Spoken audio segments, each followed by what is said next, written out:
먹을 음식도 없는 나라가 길부터 깔았다는 글에 비웃던 한 박사. 하지만 알고 보니 그 길은 단순한 도로가 아닌 한국인들의 철학이었습니다. 가치의 가치를 이미 수십 년 전부터 알고 있던 한국인들. 이런 삭막한 시대의 세계인들에게 경종을 울리는 스토리가 여기 있습니다. 그 가난하던 나라가 이렇게 빨리 발전할 수 있었던 그 원동력. 바로 사연 시작하겠습니다. 저는 앤드루 맥카시예요. MIT 기술문화연구소에서 도시 인프라와 인간 행동 간의 상관관계를 연구하고 있죠. 지난 30년 동안 미국은 물론 유럽, 중동, 남미 등 전 세계 수많은 국가의 도시 설계와 교통 인프라를 분석해왔어요. 말하자면 도시와 길의 철학을 연구하는 사람이라고 할 수 있습니다. 그날도 평소처럼 연구실에서 자료를 정리하던 중 동료 연구원이 건넨 두꺼운 문서 뭉치 하나가 제 시선을 끌었어요. 표지에는 이렇게 쓰여 있었죠. 대한민국 경부고속도로 건설 기록. 순간 피식 웃음이 나왔어요. 전쟁 끝난 지 얼마 되지도 않은 나라가 도로를 깔았다고? 국민소득이 $100도 안 되던 나라가? 저도 모르게 고개를 저으며 말했어요. 아니, 도로를 깔기 전에 먹을 것부터 해결해야 되는 거 아냐? 대통령이 정신 나간 거지. 옆자리에 앉아있던 한국인 연구원 윤세진 박사가 조용히 저를 바라보고 있었어요. 눈빛에 뭔가 묘한 감정이 담겨 있었죠. 무시당해도 참는 눈빛이 아니었고 오히려 슬픔과 확신이 섞인 깊은 시선이었어요. 제가 물었어요. 왜 그런 눈으로 봐요? 제 말이 틀렸어요? 그는 조용히 말했어요. 그 도로는 한국을 바꿨습니다. 단순한 길이 아니에요. 철학이 있었어요. 순간 그 말이 제 가슴에 묘하게 박혔어요. 도로에 철학이 있다고? 아무리 도시계획을 오래 연구해왔다고 해도 철학이라는 단어는 흔하게 쓰지 않거든요. 그날 밤 윤세진 박사의 말이 머릿속에서 떠나지 않았어요. 철학이 깔린 도로라. 그게 뭘까? 숫자와 통계로 가득 찬 자료를 다시 펼쳤지만 어디에서도 철학 같은 건 보이지 않았어요. 그건 도면에도 사진에도 통계표에도 없었어요. 결국 저는 결심했어요. 직접 가서 봐야겠다. 한국이라는 나라가 왜 도로 위에 철학을 깔았다고 하는지 내 눈으로 확인해야겠다고요. 다음날 아침 저는 윤세진 박사에게 물었어요. 세진 씨, 나 그 도로 직접 보고 싶어요. 그의 눈이 반짝였어요. 물론이죠, 맥카시 소장님. 지금도 그 도로는 저녁 하늘을 잇고 달리고 있어요. 그날 오후 저는 한국행 비행기표를 예약했어요. 학과장에게는 현장 중심 인프라 연구라고 설명했지만 제 마음속엔 다른 욕심이 있었어요. 진짜 그 철학이 있는지 두 눈으로 보고 싶었습니다. 비행기 착륙 소리와 함께 제 마음도 흔들렸어요. 한국 인천공항에 도착한 순간부터 뭔가 달랐습니다. 밖으로 보이는 풍경은 전쟁 폐허의 이미지를 떠올릴 수 없을 만큼 정돈되어 있었고 너무도 질서정연했어요. 도시의 활력이 있었고 숨결이 느껴졌어요. 하지만 제 목적지는 서울이 아니었어요. 경부고속도로 바로 그곳이었죠. 세진 박사가 말하길 이 길이 한국을 변화시킨 중심축이라고 했거든요. 저는 서울의 호텔에 도착하자마자 프런트 직원에게 물었어요. 렌터카를 빌리고 싶은데요. 직접 운전해서 그 도로를 달려보고 싶어요. 직원은 제 미국 면허증을 확인하더니 아주 친절하게 도와줬어요. 모든 과정이 빠르고 정확했죠. 다음날 아침 저는 작은 국산차 한 대를 몰고 서울 톨게이트로 향했어요. 내비게이션을 켜자 부드러운 여성 목소리가 나왔죠. 경부고속도로 진입 300m 전입니다. 그 순간 심장이 두근거리기 시작했어요. 이게 바로 그 길이구나. 전쟁 직후의 폐허 위에 누군가는 이 선을 그었다. 제가 마침내 그 선 위를 달리게 되는 거였어요. 도로에 진입하자 전 눈을 의심할 수밖에 없었어요. 너무 넓고 너무 깨끗했고 차선은 완벽하게 정리돼 있었어요. 차량들은 질서정연하게 움직였고 혼란이라고는 찾아볼 수 없었어요. 그런데 그건 시작에 불과했어요. 도로 양옆으로 펼쳐진 풍경은 더 충격이었어요. 공장지대, 아파트 단지, 상업지구가 끊이지 않고 이어졌어요. 흡사 하나의 거대한 생명체처럼 이 도로가 도시와 도시, 사람과 사람을 잇고 있었어요. 서울에서 대전, 다시 대구를 거쳐 부산까지 이 도로는 생명처럼 살아있었어요. 문득 깨달았어요. 이건 단순한 도로가 아니다. 이건 한국이라는 나라를 이어주는 혈관이에요. 미국 고속도로가 기능적이고 효율적인 설계를 기반으로 만들어졌다면 한국의 고속도로는 사람을 중심에 둔 길이었어요. 도로 위에 질서가 있었고 그 질서엔 배려가 담겨 있었어요. 그때 제 선입견이 부서지는 소리가 들리는 것 같았어요. 이곳에서는 도시계획의 원리가 전혀 다른 모습으로 구현되고 있었어요. 도로는 단지 A에서 B로 가는 수단이 아니라라는 사실을 처음으로 진심으로 이해했어요. 그렇게 저는 첫 번째 깨달음을 얻었습니다. 이 길에는 누군가의 철학이 깔려 있었어요. 그것은 도면에도 GPS에도 없는 사람의 마음으로 그어진 선이었습니다. 하루 종일 도로를 달리다 보니 슬슬 배가 고파졌어요. 내비게이션 화면에 다음 목적지가 떴죠. 안성휴게소 1km 전입니다. 윤세진 박사가 떠올랐어요. 메카시 소장님, 안성휴게소 꼭 들러보세요. 미국이랑 완전히 다를 거예요. 거기엔 또 다른 한국이 있습니다. 솔직히 말해 전 기대를 안 했어요. 미국의 휴게소는 대부분 시시하거든요. 오래된 자판기, 기름진 패스트푸드, 그리고 약간은 지저분한 화장실. 그래서 저는 그냥 들러서 커피나 한잔 하자는 마음으로 들어섰어요.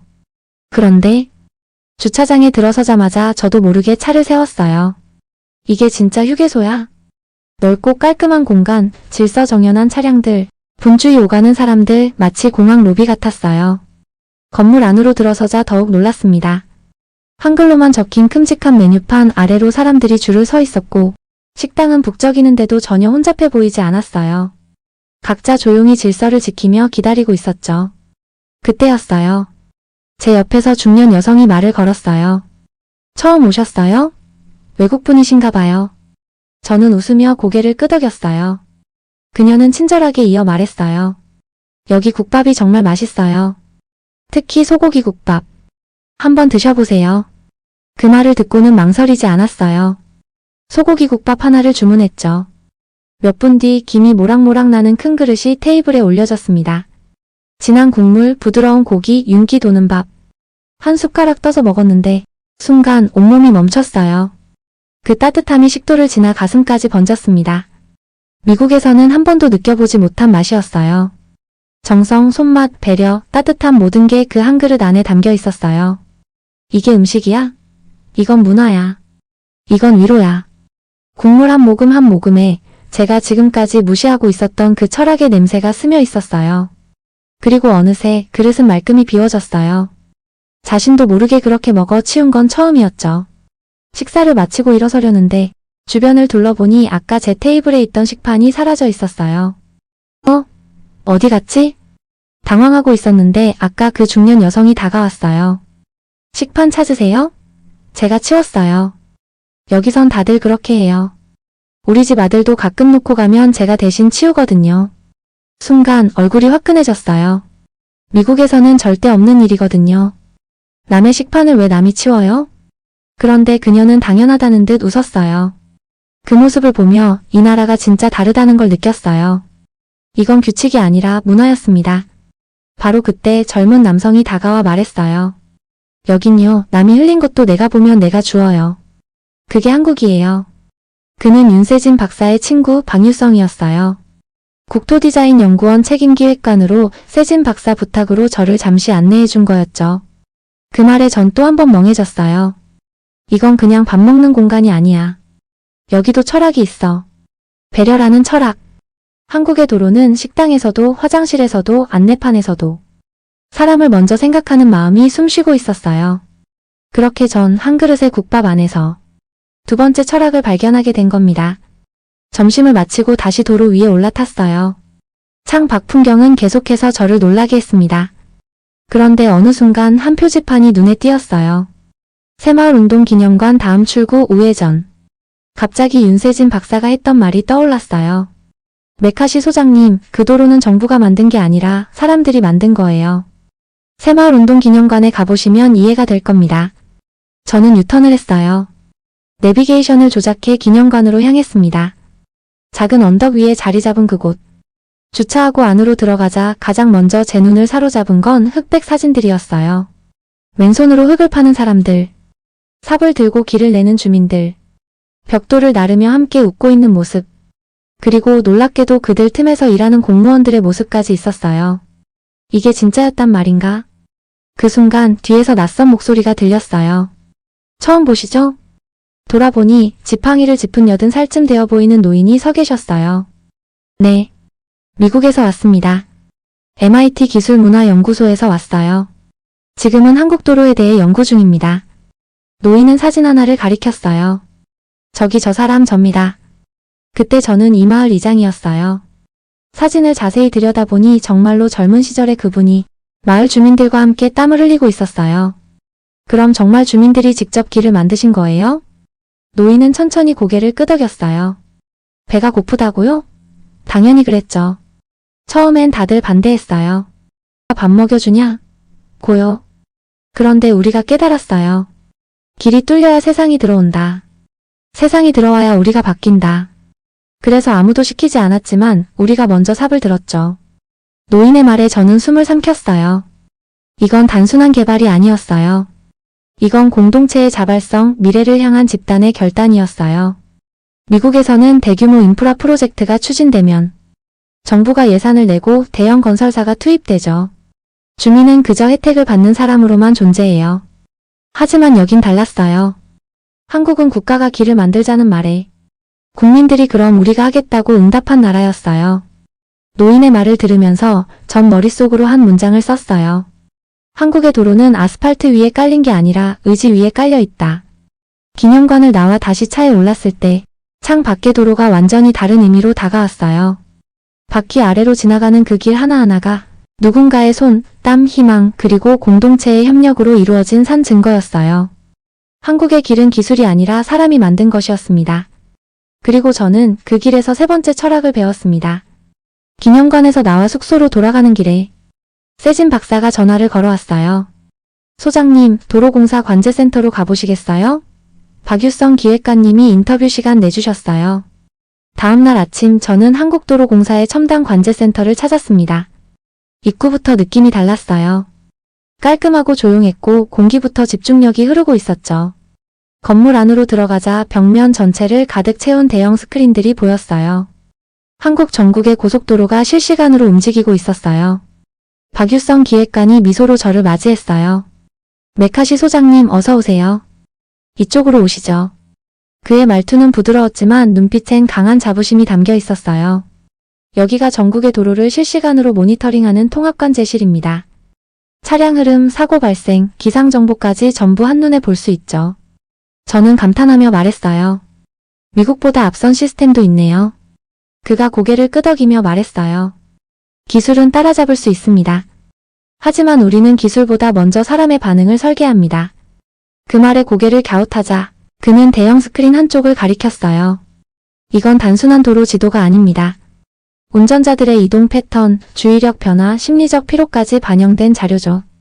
예를 들어 휴게소 위치도 단순히 거리로 정하지 않았어요. 운전자들이 평균적으로 집중력이 떨어지는 지점을 분석해 배치했습니다. 저는 그 말에 진심으로 놀랐어요. 그럼 그 국밥 그 메뉴 구성도요? 그는 웃으며 고개를 끄덕였어요.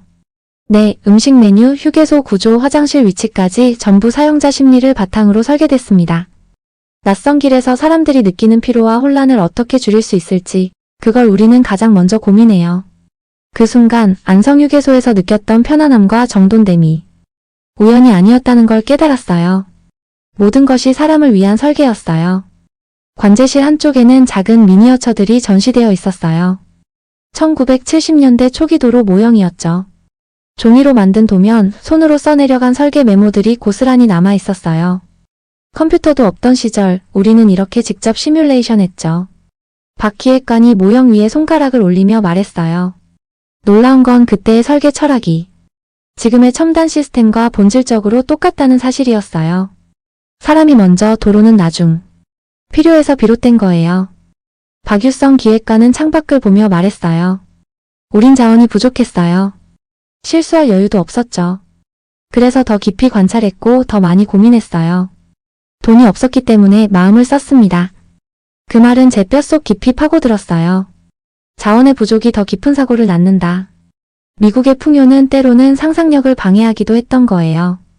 제가 그제야 깨달은 건 한국은 기술이 아니라 마음으로 설계된 나라라는 것이었어요. 관제센터를 나오는 길, 복도 끝에 걸려있는 액자 하나가 제 시선을 사로잡았어요. 손글씨로 적힌 문장이었죠. 사람이 먼저, 그 다음이 길이다. 그 문장을 바라보며 제 마음도 같이 멈췄어요. 그제야 윤세진 박사가 말했던 철학이 비로소 형태를 갖춘 느낌이었어요. 이건 추상적인 개념이 아니었어요. 이건 아주 구체적인 생활, 설계, 습관, 문화로 이어진 삶의 방식이었습니다. 그리고 저는 고속도로 위에서 네 번째 철학을 이해하게 됐습니다. 한국에서의 마지막 날, 저는 다시 경부고속도로에 올랐어요.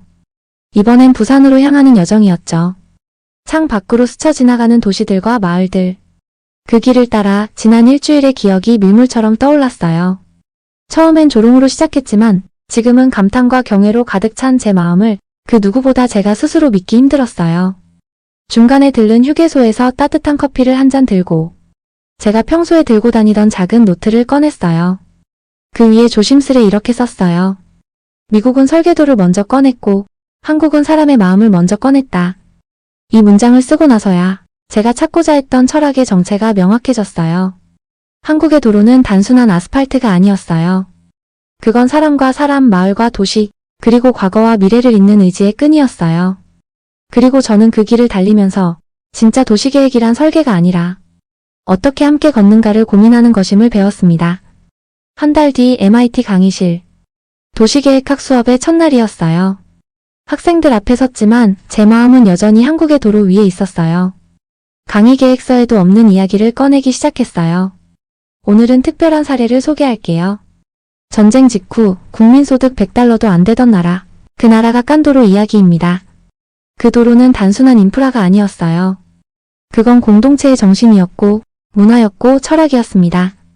프로젝터를 켜고 제가 한국에서 직접 찍은 사진들을 보여줬어요. 안성휴게소의 국밥, 트레이를 대신 정리해준 아주머니, 새마을운동기념관의 노인, 도로공사 관제센터의 첨단 시스템, 색상별로 정리된 톨게이트 유도선. 학생들의 눈이 점점 커졌어요. 처음엔 저처럼 비웃던 표정이었는데 곧 경애로 바뀌기 시작했어요. 교수님, 그 나라가 한국이죠? 어떻게 그렇게 빨리 발전했나요? 한 학생이 물었어요.